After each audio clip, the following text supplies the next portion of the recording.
Jornal Jangadeiro apresenta Inovação e Negócios. Patrocínio M7 Soluções Financeiras. Multipossibilidades para você.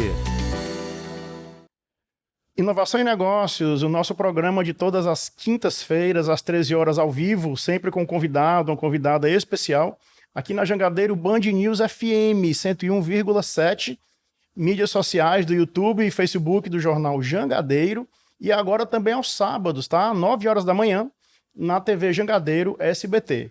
E hoje a edição especial do mês, que é 7 da M7, com uma conversa maravilhosa com o Dr. Lauro Fiuza, que é presidente do Conselho de Administração do Grupo Servitec e um dos pioneiros em investimento de energias renováveis no Brasil. Vamos lá. Dr. Lauro, muito obrigado pela sua pergunta. Já vou começar aqui logo engatando a primeira pergunta, pedindo para o senhor, por favor, contar um pouquinho da sua trajetória profissional. Primeiro, muito obrigado pelo convite. É um prazer grande, Dandan, estar aqui batendo papo com vocês, dentro dessa empresa que eu vi nascer, jovens, ousados, para mexer numa coisa que é muito delicada, que é o dinheiro dos outros. Muita responsabilidade, mas tem que ter muita seriedade. E esse é o motivo de eu ter aderido a essa proposta de vocês lá no começo, porque eu acredito em pessoas que são sérias, que são trabalhadores, são dedicados e são entusiasmados naquilo que faz. A minha vida de empresário tem muito disso. Eu comecei muito cedo, a vontade de empreender, de fazer negócio, eu herdei muito da minha mãe, que ela era uma trabalhadora, porque no tempo que mulher não trabalhava, a minha mãe já tinha negócios em casa, vendendo joias, uma série de coisas. E herdei do meu pai o espírito de homem muito sério, muito correto, muito... ele levava muito a sério o tratamento das pessoas. O meu pai falava com o governador do estado e com o varredor de rua com a mesma serenidade. Ninguém era mais importante que o outro. Então era uma pessoa que realmente era respeitada pela comunidade do Ceará, e eu sou herdeiro de todos esses valores que ele passou. E eles dois, a minha mãe, uma parte da vontade de empreender, e meu pai, a forma de empreender, com que seriedade tratar as pessoas, né?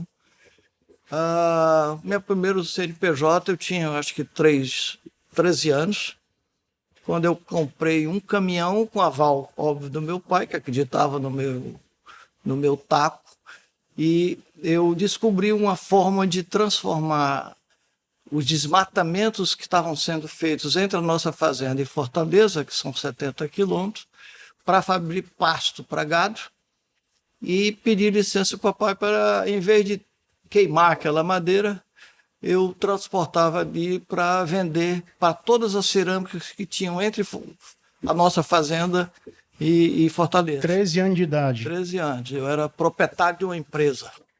E aí sempre foi assim. Depois a minha mãe foi representante de um primeiro relógio japonês no Brasil. Era importado, quando só se falava em relógio suíço. E esse relógio japonês era o Citizen, que virou depois uma das maiores empresas do mundo. E eu saía vendendo para todo mundo. Eu me lembro que, quando eu estava cursando engenharia, eu saí vendendo relógio para todos os colegas, e quando eu me formei, todo mundo usava Citizen. E a gente inventou o processo de vender a prazo. E nos intervalos de aula, que a gente chama de recreio, eu ia com as fichinhas para cobrar dos meus colegas o pagamento das mensalidades. Então esse espírito nunca me abandonou.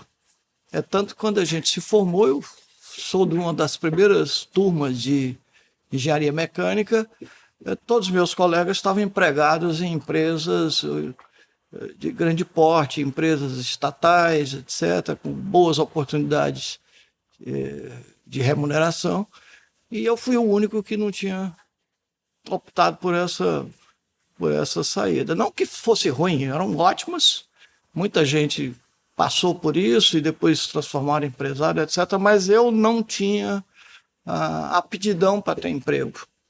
E me lembro muito bem quando eu pedi ao meu pai para me ensinar um pouquinho sobre estrutura de uma empresa. Ele me trancou numa sala, no gabinete dele, no sábado à tarde. Conversamos durante umas 4 horas e ele me catequizando sobre todos os processos da empresa, contabilidade, fatura, nota fiscal. Sabe, eu saí com a dor de cabeça, zonzo, mas essa foi a minha primeira aula de empreendedorismo ou de gestão de uma empresa. E a primeira empresa nossa, o meu pai foi super importante, porque eu montei a nossa mesa dentro da sala dele. E a mesa tinha 2 gavetas. E os meus 2 sócios, meu cunhado, Luciano, que era engenheiro mecânico, e ele tinha um emprego num hospital, era engenheiro mecânico e dava manutenção, e o outro é um cara fenomenal, que era o melhor engenheiro que já trabalhou na Servitec, sem ter, além do curso primário. Era um gênio. Então, o Luciano e o Marco, nós formamos uma empresa e depois juntamos com a Aqualinda, que eu tinha como sócio o meu irmão Máximo, e aí fizemos uma sociedade de 4 pessoas. A gente vai agora para o nosso primeiro intervalo e daqui a pouco a gente volta para o segundo bloco dessa conversa ótima com o Dr. Lauro Fiuza, que é presidente do Conselho de Administração do Grupo Servitec e um dos pioneiros em investimento em energias renováveis no nosso Brasil. O Dr. Lauro é ex-presidente e fundador da ABEÓlica, que é a Associação Brasileira de Energia Eólica. Tem palavra que já nasce no plural, porque deixa correr a imaginação, os planos. Porque bom mesmo é ver com muitos olhos, de todos os ângulos e perspectivas. Ter o parceiro certo é multiplicar possibilidades, sonhos, realizações. Ser multi é unir forças, é ser sempre mais. Vem ser multi. M7 Soluções Financeiras. Jornal Jangadeiro apresenta Inovação e Negócios. Patrocínio M7 Soluções Financeiras. Multipossibilidades para você. Então é muito gostoso você olhar para o passado, a ousadia de começar um negócio chamado instalação de ar-condicionado central. Nós fomos pioneiros nisso e começamos primeiro representando uma empresa de São Paulo. E com 2 anos, nós vimos que a forma de atuação deles era absolutamente contrária aos nossos valores, abandonamos, fizemos a nossa independência. Foi quando o Luciano foi estudar ar-condicionado nos Estados Unidos e durante esse período que ele estava fora, eu fechei um contrato e não tinha mais quem projetasse a instalação para poder executar. Aí eu estudava de noite e trabalhava durante o dia. Quando o Luciano voltou, a instalação estava pronta, o serviço estava completo. Então, isso demonstra a ousadia e a irresponsabilidade do começo da nossa empresa. E assim a gente foi fazendo as coisas e crescemos bastante. Sempre o Luciano ficava na empresa, que ele era o engenheiro maior, quer dizer, ele que comandava a parte de manutenção, de execução, e eu era o comercial. E eu passava o tempo todo no avião.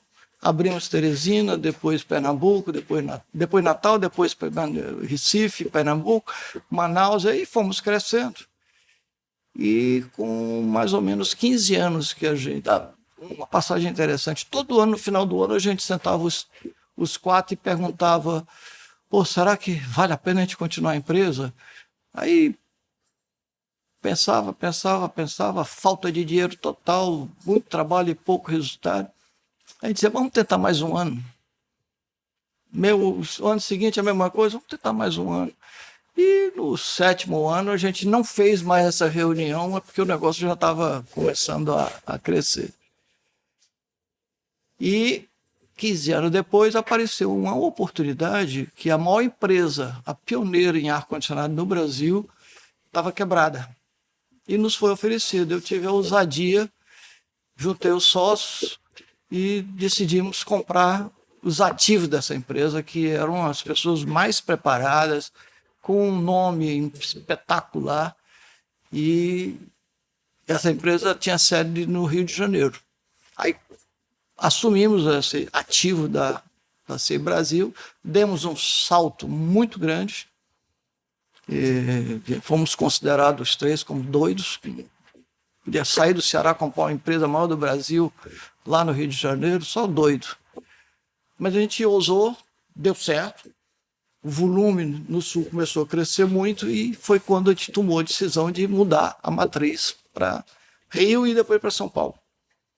E aí viramos o líder de ar-condicionado e refrigeração.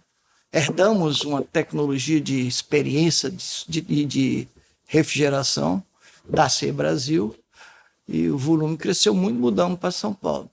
Essa parte da refrigeração, para você entender, ela funcionava praticamente como um departamento de engenharia de instalação da que chamamos hoje de Ambev.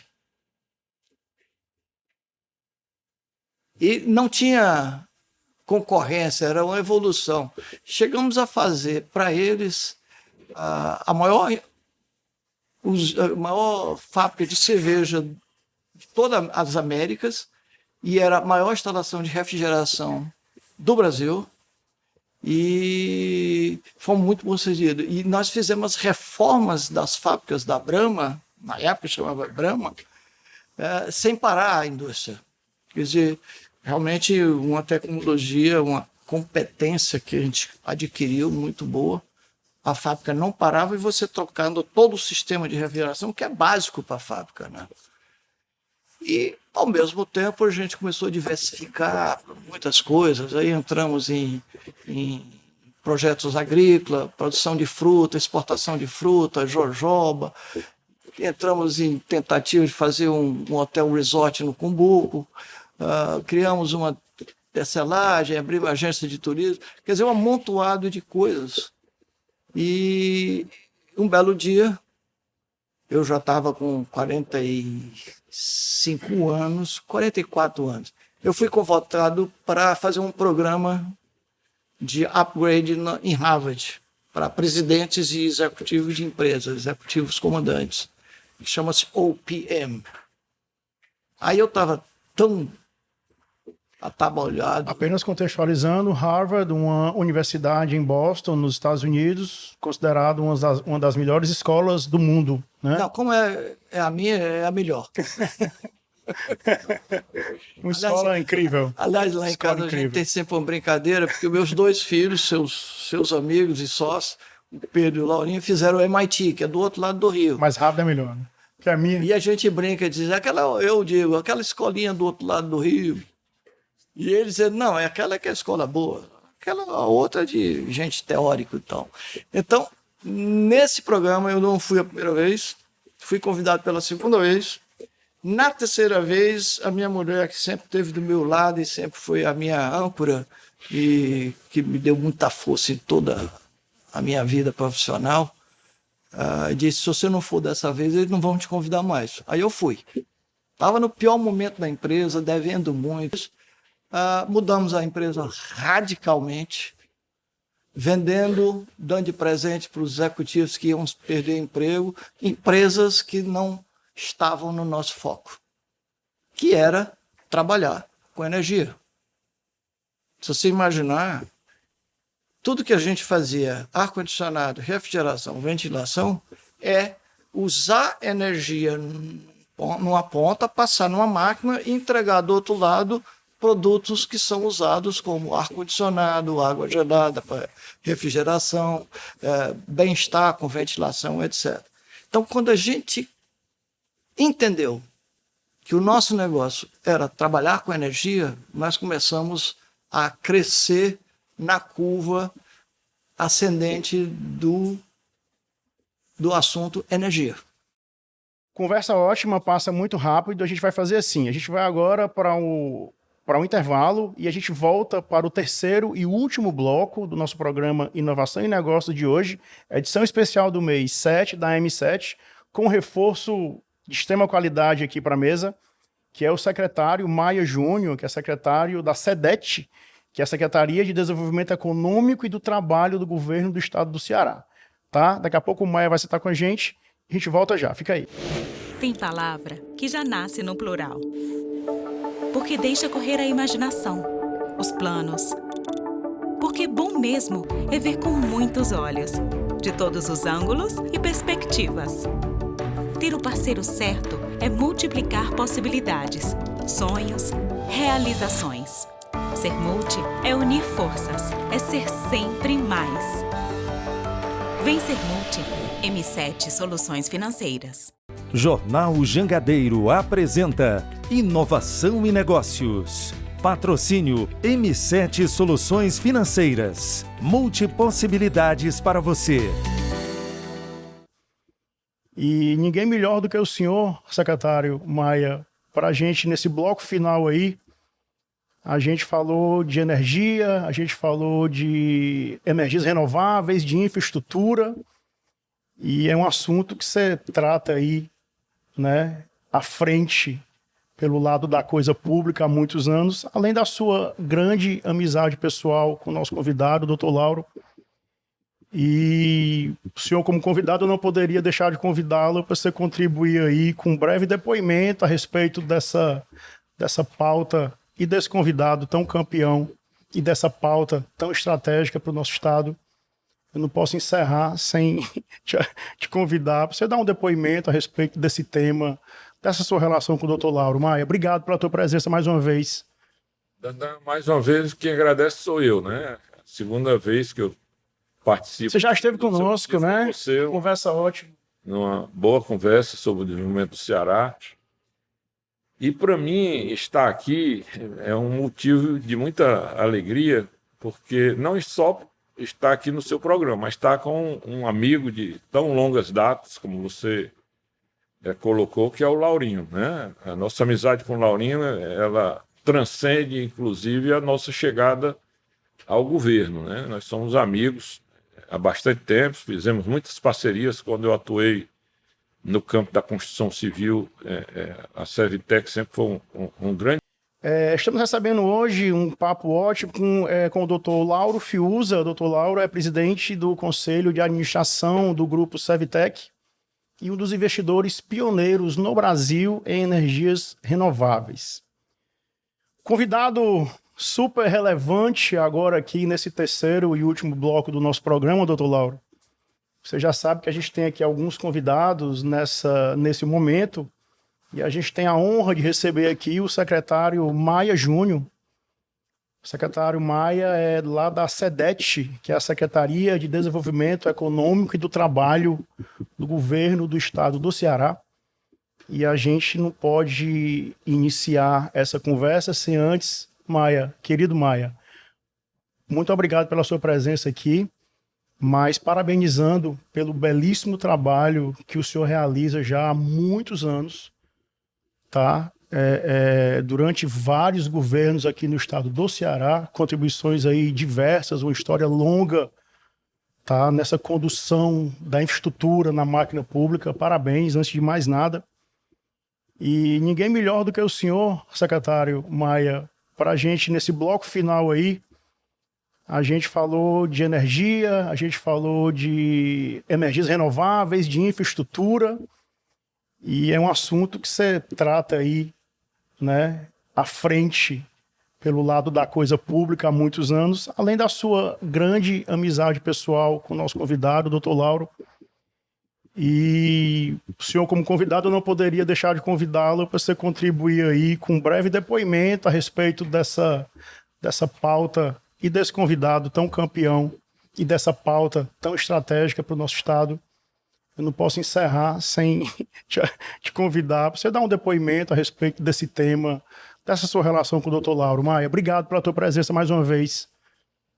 Mais uma vez, quem agradece sou eu, né? Segunda vez que eu participo. Você já esteve conosco, né? Você, conversa ótima.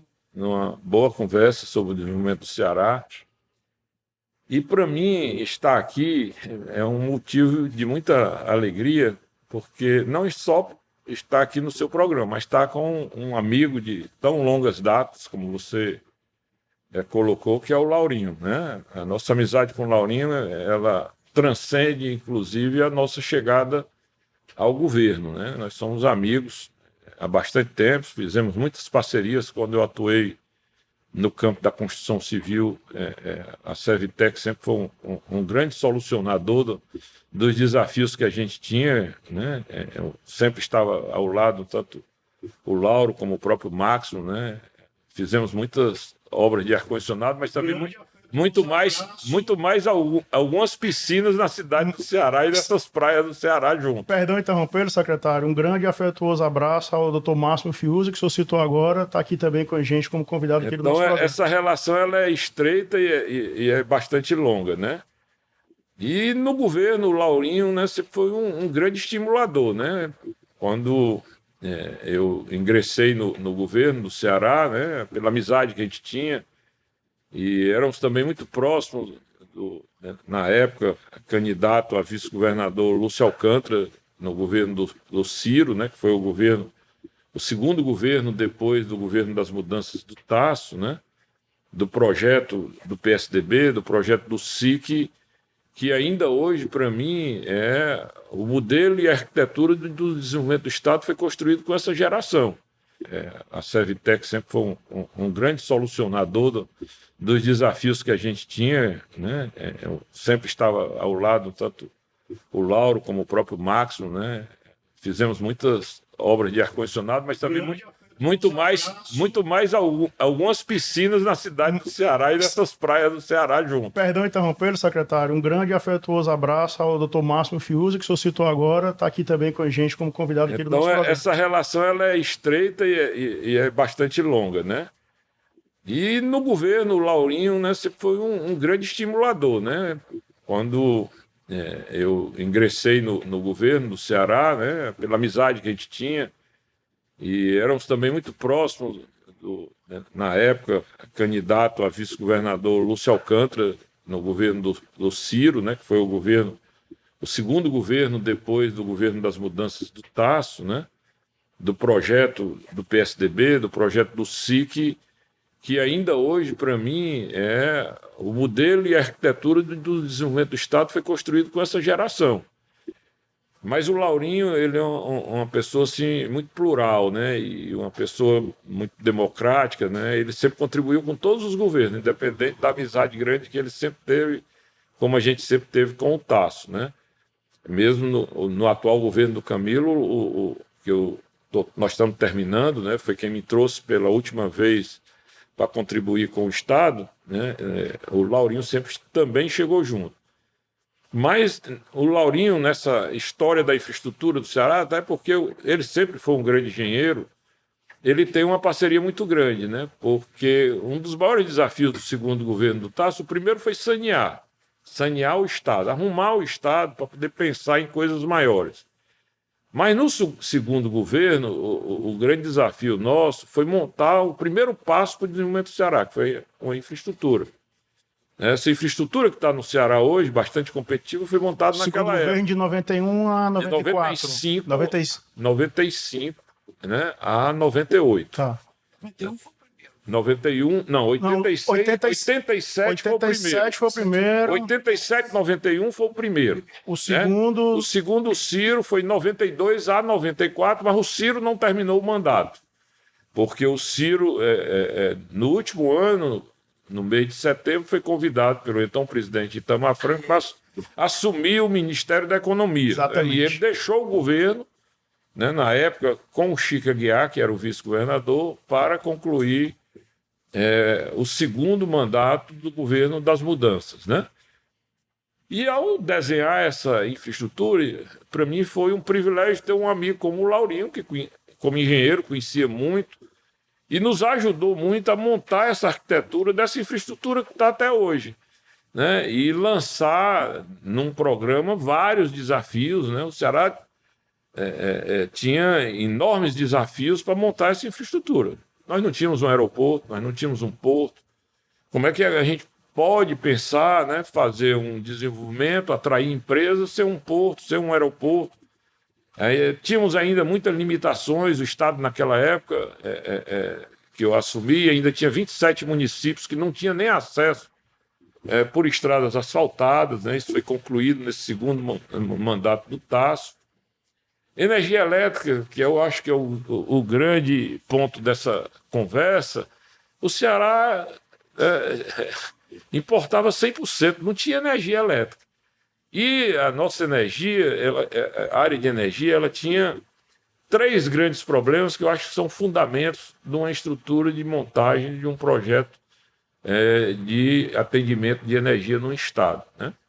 O primeiro, né, naquela época que eu cheguei, né, a secretaria não tinha uma estrutura definida para atender o ponto mais importante de um serviço público, né, concessionado de energia, por exemplo, que é a acessibilidade.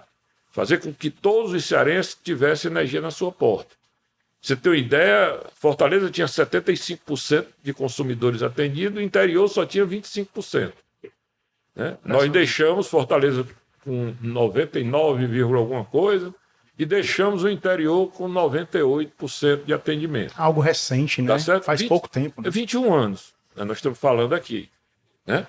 O segundo ponto é a qualidade. Né? O Ceará era longe do centro de carga, tinha que comprar energia de locais muito distantes. No caso, o fornecimento de energia do Ceará vinha fundamentalmente de 2 linhas de transmissão, né? Uma que era muito pequena, essa disponibilidade para atender nossa demanda, aqui de Boa Esperança, no Piauí, numa linha de transporte bastante vulnerável, que era uma linha de 230. E 5 linhas que transportavam energia de Paulo Afonso. Nós não tínhamos uma linha de força. Né? E a gente assume a secretaria com um baixíssimo nível de qualidade. Né? Tem histórias que não vai dar para contar nesse... Né? Assim, bastante pitorescas, né? que eu presenciei. Às vezes o Tasso chamava, mas dá um pulo aqui no meu gabinete. Prefeito, conte aí como é que é a energia no seu município. Né? E eu acho que posso dizer isso. O prefeito olhou para mim e disse: secretário, a energia no meu município, ela treme assim que o cachorro mija no pé do poste. Eu digo, é desse jeito, prefeito, é desse jeito. E era verdade, né? Então tinha o desafio de melhorar a qualidade, né?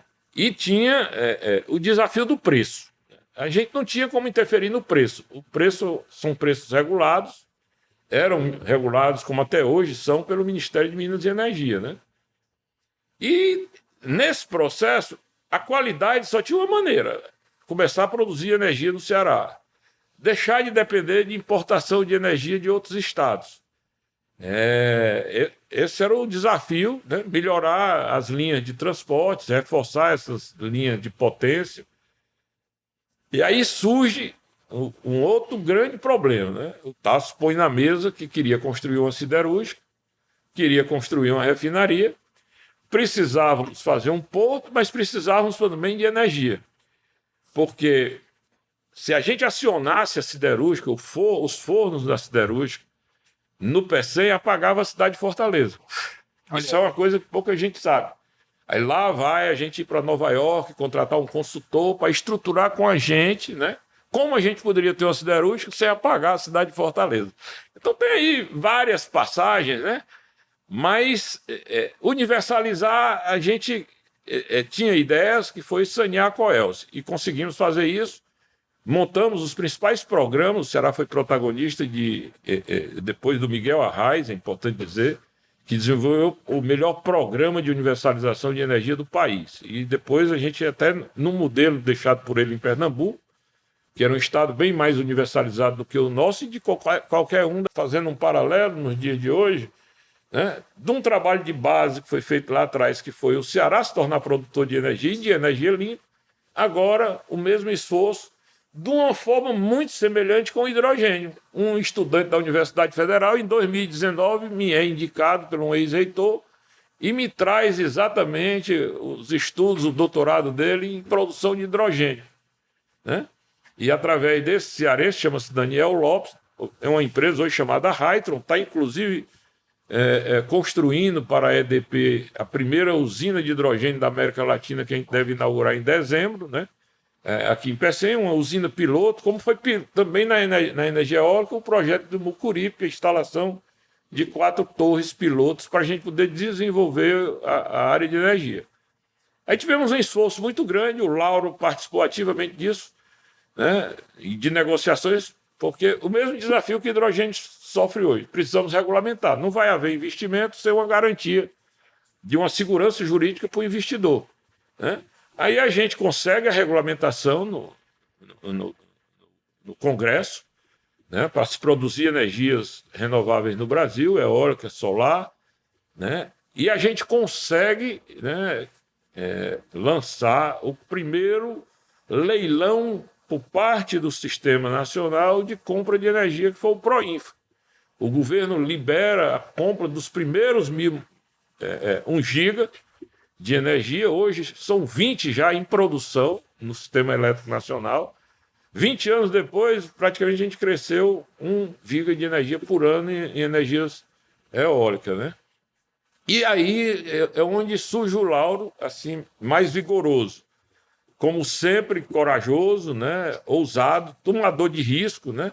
Que não é uma característica do empresário cearense, tá certo? Aí o Lauro me procura um dia, conversa bastante sobre esse projeto de energias renováveis, e aí eu olho para o Lauro e disse: Laurinha, a gente precisa de um empresário que compre essa briga e empreenda conosco, porque o governo não vai montar uma empresa para produzir energia. Ele me pediu um tempo, né? O negócio dele era completamente diferente, era uma grande empresa de serviço nacional que é a Servitec. Aí ele me pede, 1 semana depois está lá o Lauro na minha porta de novo, né? Maia, eu vou investir em energia eólica. Deixa comigo, né? E nesse leilão, o Laurinho saiu o grande vencedor do leilão, né? Praticamente ficou com quase, foi 35% mais ou menos, né, Lauro? O Ceará ficou com 65%. E você ficou com 35%, 30% dessa demanda, 50, né? Foi o... Aí o Lauro implanta os primeiros projetos, né? Teve apenas um projeto antes do dele, que, para incentivar, eu, como presidente do Conselho de Administração da Coelce, né? A Coelce comprava 100% da energia. Um belo dia, numa reunião do Conselho, né? Eu baixei uma determinação de fazer uma resolução para a Coelce comprar 2% da energia necessária dela de fontes renováveis. Isso foi um feito, contei com o apoio do Ednilton Soares, que também era conselheiro comigo, né? Uma resistência enorme da empresa, né? Por conta das visões corporativas. Você imagine, se hoje tem problemas corporativos no serviço público, imagine há 20 e poucos anos atrás.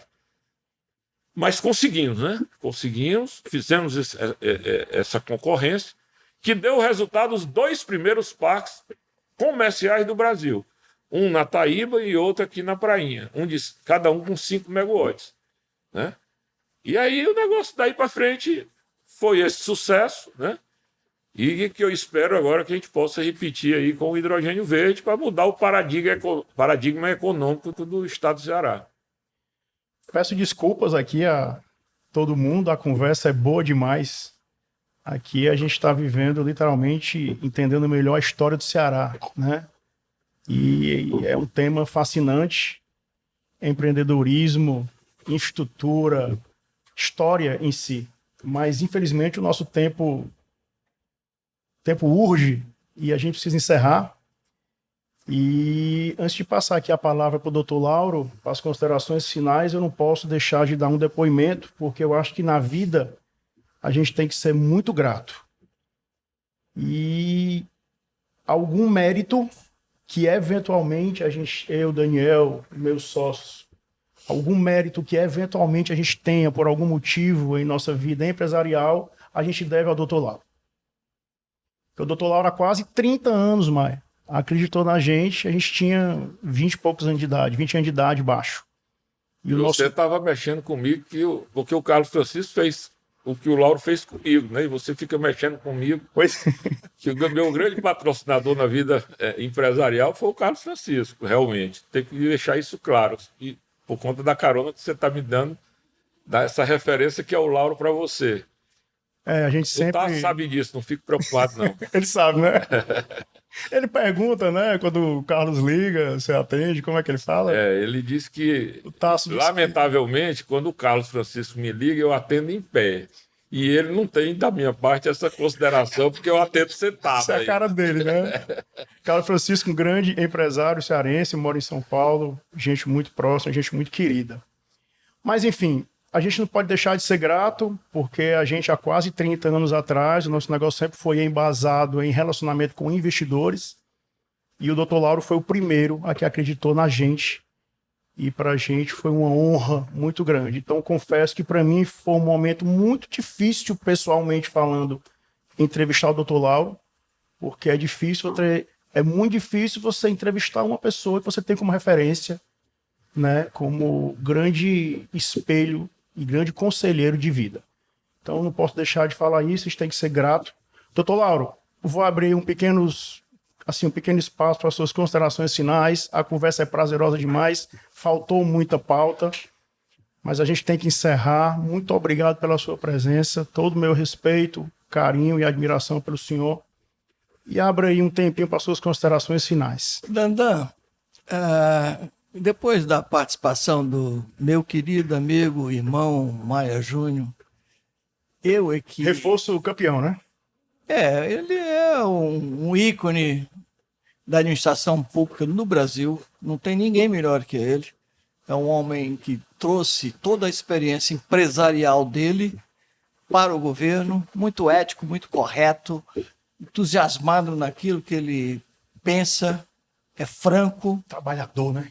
Mas trabalhou ao extremo e realmente a nossa amizade começou lá atrás, há muito tempo, sem nenhuma perspectiva de que juntos nessa amizade nós iríamos fazer. Eu tenho muita honra de ser amigo do Maia e sou talvez o fã número 1 dele em tudo que ele faz.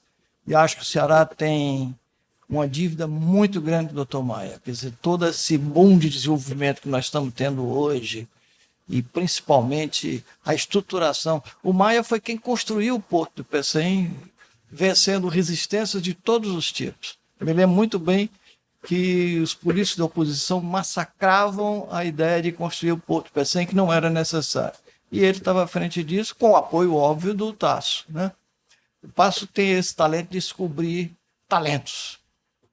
Eu tenho vários exemplos disso que ele fez ao longo da vida. Mas, enfim, estar aqui junto do Maia, convivendo com ele, vendo essa participação dele, me deixa muito feliz. E a você, eu acho que ter acreditado em vocês é um pouco da minha visão de acreditar nas pessoas que têm talento, que vão crescer na vida. Nunca me arrependi disso. Sempre eu tenho acertado. Não tem um caso que não tenha dado certo. O homem está me encabulando. Sempre com um propósito muito firme de levar informação e conteúdo de qualidade acessível a todos. A gente precisa encerrar aqui o nosso programa, edição especial, tá? 7 da M7, que é uma edição especial por mês que a gente tem. Essa edição extremamente prazerosa com o Dr. Lauro Fiuza. Dr. Lauro é presidente do Conselho de Administração do Grupo Sevtec e um dos investidores pioneiros em energias renováveis do Brasil. Participação super especial aqui do meu amigo querido, o secretário do Desenvolvimento Econômico e do Trabalho do Governo do Estado do Ceará, Maia Júnior, que abrilhantou demais aí. Muito obrigado, Maia, pela sua atenção, carinho de sempre. E até a próxima quinta-feira, Jangadeiro Band News FM 101,7 e sábado, às 9 da manhã, na TV Jangadeiro SBT. Um grande abraço a todos e até a próxima.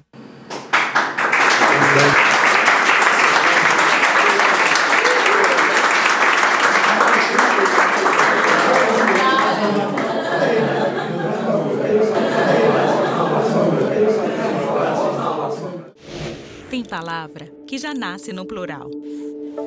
Porque deixa correr a imaginação, os planos. Porque bom mesmo é ver com muitos olhos, de todos os ângulos e perspectivas. Ter o parceiro certo é multiplicar possibilidades, sonhos, realizações. Ser multi é unir forças, é ser sempre mais.